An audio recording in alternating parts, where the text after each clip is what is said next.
dia, na paz do Senhor. Louvamos a Deus por mais essa oportunidade de estar aqui para compartilhar consigo deste pequeno almoço com Deus, este devocional, que nós com muita alegria transmitimos ao seu coração. Eu quero nesta manhã especial compartilhar no Evangelho que escreveu Lucas, capítulo de número 10, uma pergunta que faz calar dentro da alma. Eu não estou falando de uma pergunta que você poderia buscar na internet e descobrir a solução como um passe de mágica.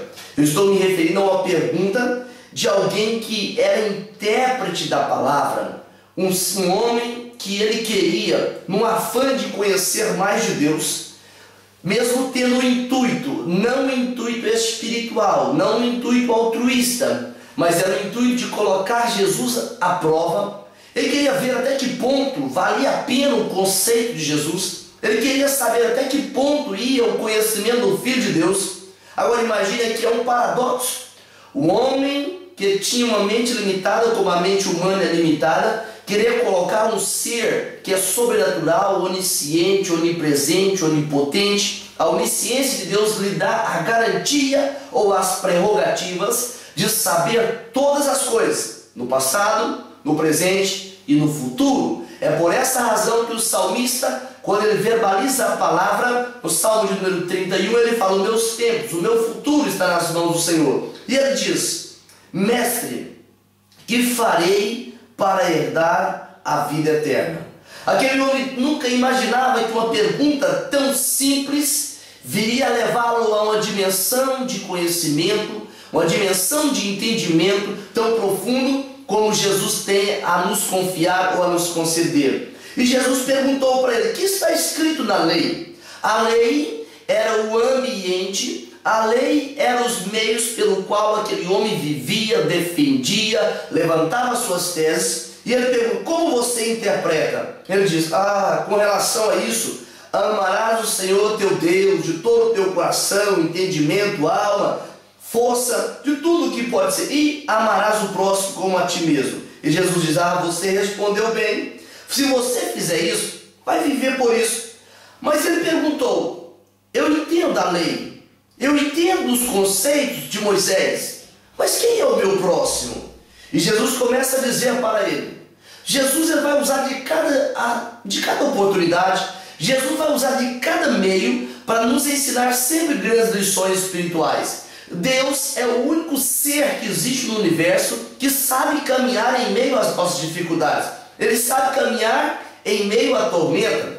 E agora o Senhor começa a mostrar para ele: sabe o que é o próximo? E vai lá no conceito legalista dele, vai lá dar um choque religioso no coração daquele homem intérprete da lei.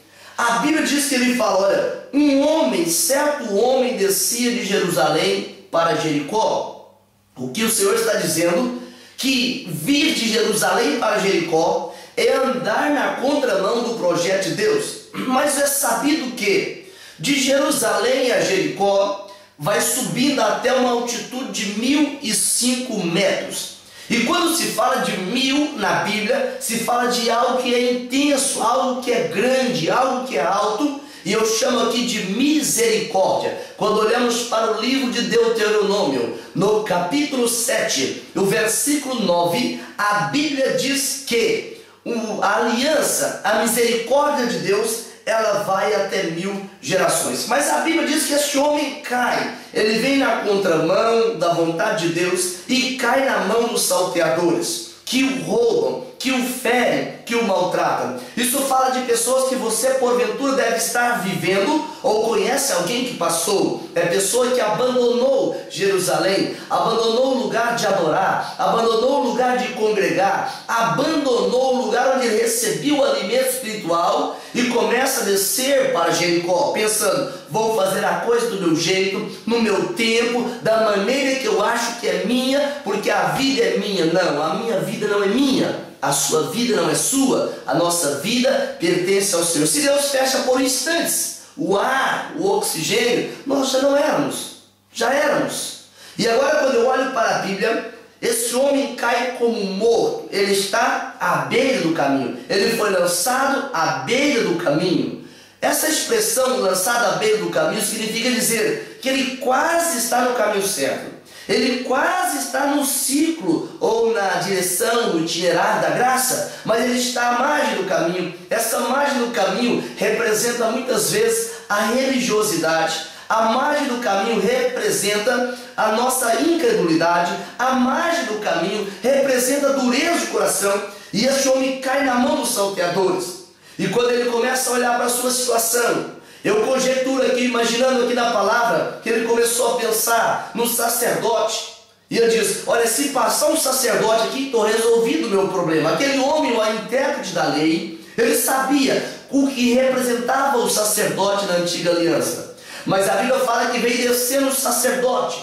E a Bíblia explica que o sacerdote, vendo-o, passou de lado. A tua solução, o teu socorro, a tua vida eterna, a minha vida eterna não está baseado na casualidade. O sacerdote representa a casualidade. Ele imaginou então, conjecturando aqui na parábola que me dá direito, sem ferir nenhuma regra de exegese ou hermenêutica bíblica, a expressão da palavra diz que semelhantemente descia um levita, aquele que ajudava no templo, aquele que adorava no templo, que trabalhava na portaria, que coordenava. Isso representa a religiosidade. A religiosidade, a casualidade não é suficientemente grande nem poderosa para arrancar alguém que está caído na sarjeta, alguém que está caído na decepção, no mundo do opróbrio, no mundo da vergonha, no mundo da ansiedade, no mundo das preocupações. O Senhor, quando ele escreve e manda João escrever, melhor dizendo,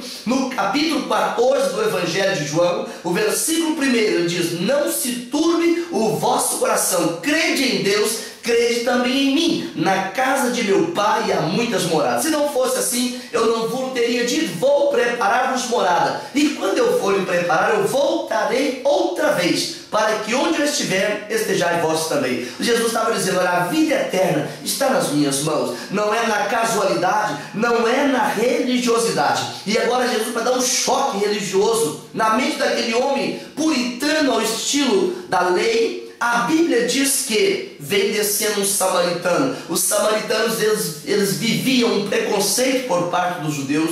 O samaritano não era bem quisto em meio aos judeus, mas foi exatamente o samaritano que Jesus ilustrou para poder pegar aquele homem. Jesus é este bom samaritano. Jesus não te discrimina pela tua enfermidade. Jesus não te discrimina pelo teu nível social. Jesus, o poder salvífico, o poder do sacrifício, o poder da salvação, ele alcança o mais soberbo e mostra para ele, olha, esse é o caminho do Calvário, este é o caminho de ir para Jerusalém. E a Bíblia diz, aquele bom samaritano, ele aplicou o óleo, ele aplicou o vinho, ele aplicou remédios para dar os primeiros socorros. Este pequeno almoço nesta manhã para a sua vida é o Senhor dando os primeiros socorros da tua alma, é o Senhor dando os primeiros socorros no teu ser. Mas a Bíblia diz que ele colocou no animal e levou até a hospedaria. Eu não sei qual o nome da hospedaria, que eu chamaria aqui de organização religiosa. E o Senhor vai te levar. Eu não sei se é a Assembleia de Deus, que é a nossa denominação. Eu não sei qual é a denominação evangélica, mas eu sei de uma coisa: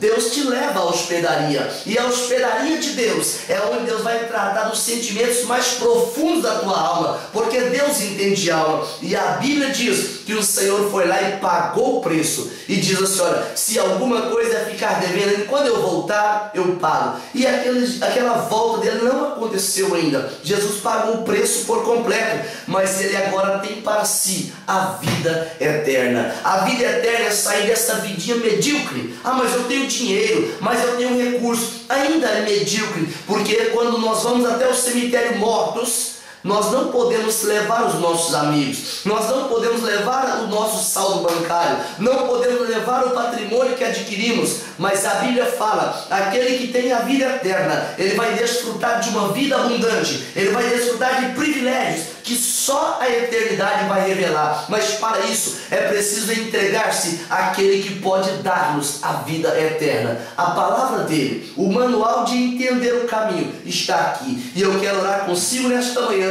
para que Deus te dê a graça de cair nas mãos desse bom samaritano, Jesus Cristo de Nazaré, o Salvador do mundo. Ele não foi foi o Marte, ele foi o Salvador, porque foi pela minha causa, pela sua causa, que ele enfrentou a dura cruz, para que nós tivéssemos vitória. E eu quero orar consigo nesta manhã, pedindo a Deus que te dê a oportunidade de renovar a aliança, de vir para a presença dele e ter garantido uma vez mais a vida eterna. Oremos uma vez mais. Pai eterno e glorioso, eu te louvo por esta pessoa que está assistindo nesta manhã este pequeno almoço com Deus e que está entregando a sua vida ao bom samaritano porque precisa da vida eterna, que cansou dessa vida medíocre, uma vida de inquietação, uma vida de ansiedade, e quer desfrutar da soberania, quer desfrutar da segurança do Senhor, que só o Senhor proporciona. Eu te peço, abençoe de forma grande para a glória do nome de Jesus. Que Deus te abençoe e te guarde. Até amanhã, em nome de Jesus. Uma boa segunda-feira, que Deus te abençoe de forma sobrenatural. Fica com Deus, em nome de Jesus. Grande abraço.